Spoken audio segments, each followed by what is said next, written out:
El Museo de los Suizos en el Mundo ignora la existencia de la emigración suiza en Sudamérica, pero su director ha decidido de hacerle su lugar en la modernización que ha iniciado. Nous avons beaucoup de personnes qui sont des grands banquiers, de grands soldats, des grands officiers. Et finalement, les gens qui sont partis le plus, on ne les a pas. Parce que Con ese objetivo, viajó a Uruguay, Argentina y Chile para conocer a esos pioneros emigrantes. On allait en Amérique du Sud pour voir les Suisses tout à fait normales et ordinaires qui sont là-bas installés, et il y en a beaucoup. Et donc, il fallait aller les voir là-bas parce qu'eux, évidemment, ils se déplacent un peu moins.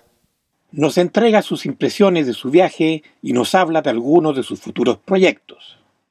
Alors, il y a deux choses qui m'ont impressionné le plus. D'abord, c'est le dynamisme incroyable de ces régions, de ce pays.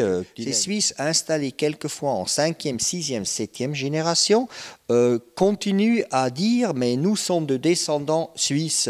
Et comme descendants suisses, nous avons une valeur centrale, c'est le travail bien fait. Et donc, en fait, vous retrouvez quelque chose qui est typiquement suisse à l'autre bout de la terre et par des gens qui, depuis 100 ans, ne sont plus revenus en Suisse. C'était très impressionnant. Nueva Helvetia en Uruguay, où on a vu les fromageries et les hôtels apportés par les Suisses. Ça m'a fait un effet extrêmement incroyable, voir Guillaume Tell à Montevideo. Alors, un des projets concrets qu'on a, par exemple, c'est de rénover le drapeau des Suisses, de la société suisse à Baradero, parce qu'il a été mangé par les mites. Et or, en Suisse, nous avons des spécialistes qui savent réparer tout ça.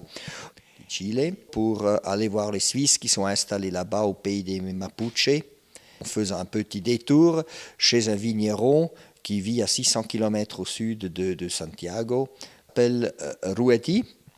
Il vient du Toggenburg. Les vins qu'il produit pour notre restaurant sont évidemment intéressants parce que c'est les vins d'un Suisse à l'étranger. Por último, se refiere a la posibilidad de realizar una exposición sobre el ingeniero valesano León Steiner, pionero en la construcción de la red ferroviaria en Argentina.